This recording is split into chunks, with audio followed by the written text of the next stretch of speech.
So మొత్తం మీద నేను గమనించింది ఏంటంటే రేవంత్ రెడ్డి గారిని గతంలో పేరు కూడా ఎత్తడానికి ఆలోచించే కేసీఆర్ గారు ఇప్పుడు కనీసం యొక్క ఇది ముఖ్యమంత్రిగా అంగీకరించారు. అదొక గుడ్ పాయింట్ అని చెప్పొచ్చు. ఓకే, సో ఇది బీజేపీ ఇంకోటి ప్రభుత్వం కూలుతుంది.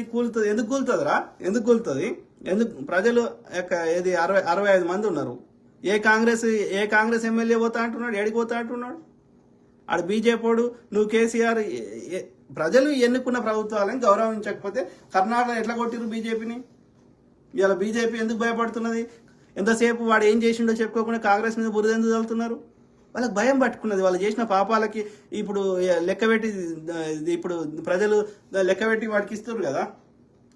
ఇప్పుడు కర్ణాటకలో ప్రజలు ఎన్నుకున్న ప్రభుత్వాన్ని కూల్చున్నావు బీజేపీడు. ఏం చేశారు ప్రజలు? మరి కూల్చున్నావు కదా అని చెప్పి బీజేపీని ఎన్నుకోలే కదా. ఆ పగ పెట్టుకొని కాంగ్రెస్ ఇంకా ఎక్కువ మెజార్టీతో గెలిపించారు కదా. సో కాంగ్రెస్లో ఏ ఎమ్మెల్యే నీతో వస్తా అంటుండు కేసీఆర్ గారు? చెప్పండి. నీ యొక్క బీఆర్ఎస్లో ఉన్న 4 ఎమ్మెల్యేలు కాంగ్రెస్లోకి వచ్చారు కదా. నీ ఉన్న ఎమ్మెల్యేలను, నీకున్న లీడర్లని, నీకున్న క్యాడర్ని కాపాడుకోలేకపోతున్నావు. ఎంపీటీసీ, జెడ్పీటీసీ, సర్పంచ్ స్థాయి కింది స్థాయి కార్యకర్తల నుంచి ఈ ఎమ్మెల్యేలు, నీ ఎంపీలు, కరెంటు సిట్టింగ్ ఎంపీలు కూడా వచ్చారు కదా. నీ పక్కకు కూర్చున్నటువంటి ఆ యొక్క ఆయన పేరేంది కె కేశవరావు గారు వచ్చారు కదా. ఎంతమంది వచ్చారు బీజేపీ నుంచి, బీఆర్ఎస్ నుంచి? బీజేపీ నుంచి జితేందర్ రెడ్డి వచ్చిండు, బాబు మోహన్ వచ్చేసిండు. ఎంతమంది వచ్చారు? అందరు వెళ్ళిపోతూనే ఉన్నారు బీజేపీ నుంచి, బీఆర్ఎస్ నుంచి. బీజేపీ బీఆర్ఎస్ 2 ఖాళీ అవుతున్నాయి కదా. ఎంతమంది? బొంతు రామ్మోహన్ వచ్చిండు, దానం నాగేందర్ వచ్చిండు, కడియం. నువ్వు ఎంపీ టికెట్ ఇస్తే కూడా వద్దని వచ్చిర్రు. ఎందుకు వచ్చిర్రు? బీఆర్ఎస్లో గెలిచే అవకాశం లేదని వచ్చిర్రు. సిట్టింగ్ ఎంపీ రంజిత్ రెడ్డి వచ్చిండు. నీ పార్టీలో ఉన్న వాళ్ళని కాపాడుకునే శక్తి లేదు. నువ్వు కాంగ్రెస్ ప్రభుత్వాన్ని కూలుస్తా అంటే ప్రజలు పాత చెప్పు తీసుకొని కొడతారు కేసీఆర్ గారు. ప్రజలు ఎన్నుకున్న ప్రభుత్వాన్ని కూల్చే ప్రయత్నం చేస్తే ఊరుకోరు. ప్రజాస్వామ్యాన్ని కూనీ చేస్తా అంటే నీకు 89 సీట్లు ఉండగా మళ్ళీ కాంగ్రెస్ నుంచి 12 మందిని తీసుకుంటే ఇప్పుడు నువ్వు ఆ 12 మందిని గెలిపించిరా ప్రజలు? ఏది హరిప్రియ నాయక్ గెలవలేదే? చెప్పండి కేసీఆర్ గారు. గండ్ర వెంకటరామారెడ్డి గెలవలేదే? ప్రజలు ఎడ్డోళ్ళు కాదు. వాళ్ళు ఇచ్చిన నిర్ణయానికి మనం గౌరవించాలి. అర్థమైందా? లేకపోతే మిత్తితోడు కల్పిస్తారు. చేసిన పాపాలన్నీ చేసి నాకేం సంబంధం లేదంటే ఎట్లా కేసీఆర్ గారు? అన్నిటికంటే మెయిన్ టాపిక్ టెలిఫోన్ ట్యాపింగ్. ఎవరికి చెప్తున్నావు కేసీఆర్ గారు? రేవంత్ రెడ్డిని నువ్వు అట్లా పట్టుకున్నదే ఈ యొక్క నోటుకు నోటు అని చెప్పి ఫోన్ ట్యాపింగ్ చేసి ఇప్పుడు నిజంగా నాకేం సంబంధం లేదని చెప్తున్నావు తప్పించుకోవడానికి. అప్పుడు నువ్వు అది చెప్తున్నప్పుడు నీ లోపల ఉన్నటువంటి అది న్యాచురల్గా వచ్చేస్తుంది కదా బయటకి. నువ్వు ఇప్పుడు ఫోన్ ట్యాపింగ్ అంటే ఎవరిది వినాలే? పోలీసు వాళ్ళైనా ఎవరైనా దొంగతనం కేసు ఉందో వాళ్ళ మీద అనుమానం ఉన్నప్పుడు ఆ క్రైమ్ రిలేటెడ్ ఉన్న వాళ్ళది ఇంటర్సెప్ట్ చేస్తారు. అంతేగాని నీ ప్రతిపక్షాలది, భార్యాభర్తలు మాట్లాడుకునేది, దోస్తులు మాట్లాడుకునేది వాటిని వినరు. అర్థమైందా? వాళ్ళ ప్రైవసీని భంగం కలిగించే విధంగా లేకపోతే ప్రతిపక్ష పార్టీలు లేకుండా చేయడానికి వాళ్ళ ఫోన్లు వాళ్ళ ప్రైవసీని భంగం చేసే విధంగా, వాళ్ళకు ఉండే ఫండమెంటల్ రైట్స్ని తీసే విధంగా ఆ విధంగా వాళ్ళ ఫోన్లు వినడము, వాళ్ళ అట్లాంటి సమాచారం తెలుసుకోవడం, ప్రైవసీ ఉన్న వాటిని, అది నేరం కిందనే పరిగణించబడుతుంది. నువ్వు చేసినా నీ పరిపాలనలో నీకు తెలియకుండా పోలీస్ అధికారి చేసిండని చెప్పినా నమ్మడానికి చిన్నపిల్లలు ఎవరు లేరు. ఫోన్ ట్యాపింగ్ అనేది మీరు అట్లా అబ్యూజ్ చేశారు. కేసీఆర్ గారు సమంతది విన్నారు, వాళ్ళ భార్యది విన్నారు, ఎంతమంది పేర్లు చెప్తారు కేటీఆర్ గారు? అట్లా మీరు చేసిన పాపాలన్నీ చేసి నాకేం సంబంధం లేదంటే చెల్లుతుంది? అట్లా చెల్లది. నీ బీఆర్ఎస్ ఇచ్చే శ్వేతపత్రాలు చెల్లుతాయి కానీ కాంగ్రెస్ ఇచ్చే శ్వేతపత్రాలు చెల్లయా? ఎంతవరకు కరెక్టు? కాంగ్రెస్ ఎట్లా పడితే అట్లా ఇస్తే దాని శ్వేతపత్రం అంటారా? ఒక సైంటిఫిక్గా లేకుండా, ఆధారం లేకుండా, డేటా లేకుండా ఎవరైనా ఇస్తారా శ్వేతపత్రాలు? దట్స్ నాట్ కరెక్ట్ కేసీఆర్ గారు. తప్పు, చాలా తప్పు. ప్రజలారా, ఓకే మిత్రులారా, సో ఇప్పుడు మనం ఏవైతే అంటున్నామో మనం బీఆర్ఎస్ లెక్క అడ్డం దొడ్డంగా అప్పులు చేయం కాబట్టి ఈ ఎన్నికలు అయిపోయాక ఒక 1 year టైం లోపల నీకు ఈ కరెంట్ కానీ ఇచ్చిన పథకాల హామీలు కానీ లేకపోతే ఈ వాటర్ క్రైసిస్ కానీ అన్నిటికీ పరిష్కారం దొరుకుతుంది. కాంగ్రెస్ వచ్చి 3 నెలలు అయింది, ఇంకా వాళ్ళకి పరిపాలన మీద పట్టు ఇంకా అవన్నీ శాఖలకి అవన్నీ కార్పొరేషన్ చైర్మన్లకి అవన్నీ చేయడానికి ఇప్పుడు టైం పోయింది. ఫస్ట్ ఇచ్చిన కొన్ని హామీలను నెరవేర్చడం జరిగింది. ఆ తర్వాత ఎన్నికలు వచ్చినాయి. మార్చి 15 నుంచి ఎన్నికల కూడా నడుస్తుంది. కాబట్టి ఇప్పుడు ఈ ఎన్నికలు అయిపోయేదాకా మనం ఏం చేసేటట్లేదు. అధికారులంతా ఎన్నికల కమిషన్ పరిధిలో ఉంటారు. ఎన్నికల కమిషన్ చెప్పిందే వింటారు.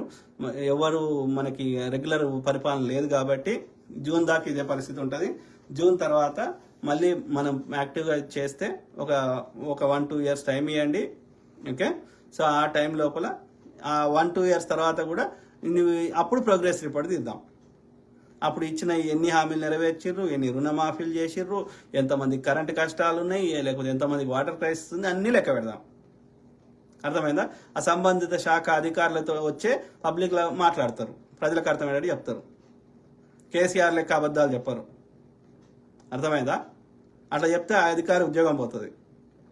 కాబట్టి బట్టగాల్చి మీద వేస్తా అంటే ఇట్లా తీసుకోవడానికి ఎవ్వరు సిద్ధంగా లేరు. కేసీఆర్ గారు నువ్వు ఇట్లా మోసం చేసి ఇట్లా నిర్బంధం చేసి ఇట్లా అబద్ధాలు చెప్తేనే నేను లేవకుండా కొట్టిరు. అయినా సరే మేము కోరుకుంటుంది ఏంటంటే కాంగ్రెస్ గెలవాలి, బీఆర్ఎస్ బతకాలి. ఎందుకంటే బీఆర్ఎస్ ఉంటేనే ఆ ప్రజా సమస్యల మీద చర్చ జరుగుతుంది. నీ లోపాలన్నీ ప్రజలకు అర్థమైనట్టు చెప్తాం. అదే బీజేపీ వస్తే వాడు చేసే పాపాలన్నీ చేసి దోసుకొని జై శ్రీరామ్ అంటాడు. అట్లా కలుస్తుంది? కలవదు కదా.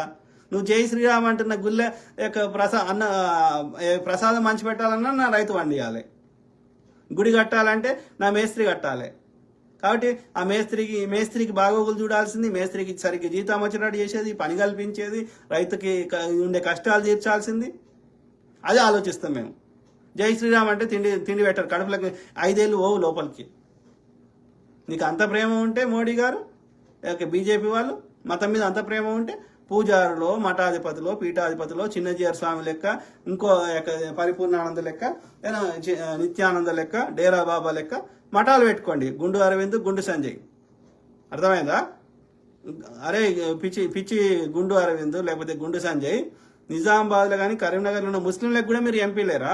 అవులే, ఆలోచించండి మిత్రులారా. ఏమంటుండు సిస్టర్ మొటకట్ల సరళ, నీపై కామెంట్ చేసిన వాడితో నేను మాట్లాడాను సార్. ఓ అతను ఏది బాపనలో పిల్లగాడా? చదువుతా. ఏమంటుంది సిస్టర్? సార్ మళ్ళా ఎలక్షన్స్లో మన్మోహన్ సింగ్ గారు అన్నారంట, ఈ దేశం ముస్లింలదట, దేశ సంపదను ముస్లింలకు దోచి పెడతాడంట మన్మోహన్ సింగ్. కానీ ఈ గబ్బు నా కొడుకు అదానికి దోచిపెడుతున్నాడు, జనాలకు తెలియట్లేదు. వాట్సాప్ యూనివర్సిటీ డబ్బు నా కొడుకులకి వాళ్ళు మాట్లాడుతున్నారు సార్. అదే సిస్టర్, ఎవరు మోటకట్ల సరళ. అదే సిస్టర్, డాక్టర్ మన్మోహన్ సింగ్ గారి ఖాళీ కొనగోటి కూడా పనికిరాడు ఈ పిచ్చి నరేంద్ర మోడీ. ఓకే, అన్పడ్ గవార్ అంటే 5వ తరగతి కూడా చదవనటువంటి ఫేకు విద్వేషాలు రెచ్చగొట్టేటువంటి దేశద్రోహి అయినటువంటి నరేంద్ర మోడీ, అదే అత్యంత మేధావి ఆర్థిక శాస్త్రవేత్త, ఒక వారం 10 రోజులకు సరిపడేటువంటి మనకి విదేశీ మారక ద్రవ్యము మన ఆర్థిక వ్యవస్థ కుప్పగూలే పరిస్థితిలో ఉన్నా కానీ దేశాన్ని 8 నుంచి 10% జీడిపి పెరుగుతూ, దేశ సంపద పెరుగుతూ, అందరి చేల పైసలు అయ్యేటట్టు చేసి అన్ని సబ్సిడీలు ఇచ్చి ప్రపంచమంతా ఆర్థిక మాంద్యంతో కుప్పగూలిపోతుంటే మన దేశానికి ఎలాంటి నష్టం రాకుండా ప్రపంచ మేధావుల ద్వారా, ప్రపంచ దేశాధినేతల ద్వారా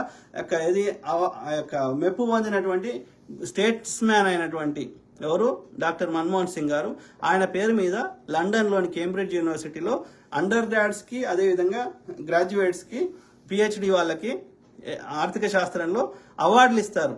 ఆయన ఆర్బీఐ డైరెక్టర్గా పనిచేశాడు, యూనివర్సిటీ గ్రాండ్ యూజీసీ చైర్మన్గా పనిచేశాడు, ప్లానింగ్ కమిషన్ చైర్మన్, డిప్యూటీ చైర్మన్గా పనిచేశాడు, ఆర్థిక మంత్రిగా పనిచేశాడు, కేంద్ర ఆర్థిక శాఖ మంత్రిగా, దేశ ప్రధానిగా పనిచేశాడు. అట్లాంటి మన్మోహన్ సింగ్ గారు ఎంత రెస్పాన్సిబుల్గా మాట్లాడతాడు, ఏ విషయ పరిజ్ఞానంతో మాట్లాడతాడు, అట్లా అనలేదు. నేను వీడియో కూడా చూపెట్టిన లాస్ట్ టైం, మళ్ళీ క్లారిఫై చేస్తున్నా. ఇప్పుడు నిన్న రాహుల్ గాంధీ కూడా ఎడిట్ చేశారు. సో వాట్సాప్ యూనివర్సిటీ చెత్త నింపుతున్నారు. రాహుల్ గాంధీ వాళ్ళకి ఏంటంటే కాంగ్రెస్ అంటే కాంగ్రెస్ అని ఇట్లా బురద చల్లేసి హిందువుల ఓట్లు కొల్లగొట్టాలి బాపన అని కుట్ర. కాంగ్రెస్ వాడు పెట్టిన ఏదైనా సరే, ఏ సంస్థ అయినా, ఏ వ్యవస్థ అయినా, అది ఇప్పుడు భారత రాజ్యాంగం రచించడం జరిగింది కాంగ్రెస్ హయాంలో. అది అందులో హిందువులకు భాగస్వామ్యం లేదా? కాంగ్రెస్ వాడు స్థాపించినటువంటి డిఆర్డిఓలో కానీ డిఆర్డిఎల్లో పనిచేస్తున్న వాళ్ళు హిందువులు కాదా? కాంగ్రెస్ వాడు స్థాపించినటువంటి నీటిపారుదల ప్రాజెక్టులు కట్టినటువంటి ఎస్ఆర్ఎస్పి కానీ, శ్రీశైలం కానీ, శ్రీపాద ఎల్లంపల్లి కానీ, నాగార్జున సాగర్ కానీ, హీరాకుడు కానీ, బాక్రానంగల్ కానీ, దామోదర్ వ్యాలీ ప్రాజెక్టు కానీ, వాటి కింద పంటలు పండించుకుంటున్నటువంటి నా రైతులు హిందువులు కాదా? చెప్పండి. ఇప్పుడు మన దగ్గర ప్రభుత్వ ఉద్యోగులు, కాంగ్రెస్ హయాంలో వచ్చిన ప్రభుత్వ ఉద్యోగులు కానీ, టీచర్లు కానీ, 4 సార్లు డిఎస్సీలు వేసినాం. ఎంతమంది టీచర్ ఉద్యోగాలు వచ్చినాయి? వాళ్ళందరూ హిందువులు కాదా? మోడీ ఒక్క ఉద్యోగం ఇచ్చిండా? కేసీఆర్ ఒక్క ఉద్యోగం ఇచ్చిండా? ఇలా మోడీ తన గుజరాతీ దోస్తులకు అమ్ముతున్న ఎన్నిట్ల కాంగ్రెస్ వాడు పెట్టిన బిఎస్ఎన్లో పనిచేసిన వాళ్ళు హిందువులు కాదా? చెప్పండి. కాంగ్రెస్ వాడు 400 సిలిండర్ ఇస్తే హిందువులకి ఇవ్వలేదా? కాంగ్రెస్ వాడు హిందువులకు చేసిన ద్రోహం ఏంది? మోడీ హిందువులకు చేసిన మేలు ఏంది? కాంగ్రెస్ వాడు ముస్లింలకు చేసిన మేలు ఏంది? చెప్పండి. అఫ్జల్ గురు పార్లమెంట్ మీద దాడి చేసింది బీజేపీ న్యాయంలో. అది ప్రాపర్ ఇన్వెస్టిగేషన్ చేసి అఫ్జల్ గురును ఉరిదీసింది కాంగ్రెస్ కాదా? చెప్పండి. ముస్లింలకు కాంగ్రెస్ ఎక్కడ ఫేవర్ చేసింది? అందరం చట్టం ముందు అందరం సమానం అంటున్నాం. ఆ క్రమంలో డాక్టర్ మన్మోహన్ సింగ్ గారు ఆ పర్టికులర్ మీటింగ్ అప్పుడు అప్పుడు సచార్ కమిటీ కింద ఎవరెవరైతే ఇది ఇప్పుడు కాదు, అది 2006లో ముచ్చట. అంటే ఎప్పుడు దాదాపు 18 ఏళ్ల కింద ముచ్చట ఇది. సో 18 ఏళ్ల కింద డాక్టర్ మన్మోహన్ సింగ్ గారు ఏమన్నాడు? బీసీ, ఎస్సీ, ఎస్టీ, ఓబీసీ, పిచ్చిడే అంటే ఈ వెనుకబడిన వాళ్ళు, అణిచివేయబడ్డ వాళ్ళు, మహిళలు, మైనారిటీలు ఎవరైతే దేశ సంపదకు కానీ, ఉద్యోగాలకు కానీ అన్నిట్లలో 3% ఉన్నటువంటి బ్రాహ్మణులే అన్ని అనుభవిస్తారు. కాబట్టి ఎవరైతే అణిచివేయబడ్డవారో, వెనుకబడ్డవారో, ఎవరైతే వీటన్నిటి దూరంగా ఉన్నవారో వాళ్ళకి మొదటి ప్రాధాన్యం ఇవ్వాలి అన్నాడు. ఎందుకంటే అసమానతలు తొలగించాలి, అందరినీ ఈక్వల్ చేయాలన్నారు. ఎక్కడ తప్పన్నారు? ఒక్క ముస్లిమ్స్ అని ఎక్కడన్నారు? బీసీ, ఎస్సీ, ఎస్టీ, ఓబీసీ అవన్నీ కట్ చేసి ముస్లిమ్స్ అన్నది ఒక్కటే ఆడ వాట్సాప్ యూనివర్సిటీలో చెత్త నింపుతాండే.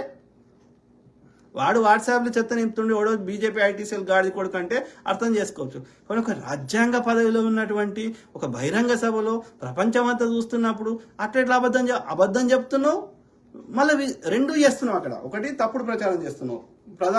దేశ ప్రధానిగా ఉండి అట్లా అబద్ధాలు చెప్పడం నేరం, ఫస్ట్ థింగ్. రెండోది, అన్నదమ్ముల లెక్క కలిసి ఉండాల్సిన దేశ ప్రజల మధ్యలో విద్వేషాలు రెచ్చగొట్టి దేశ భద్రతకు ముప్పు వాటిల్లే విధంగా మాట్లాడడం అనేది నేరం.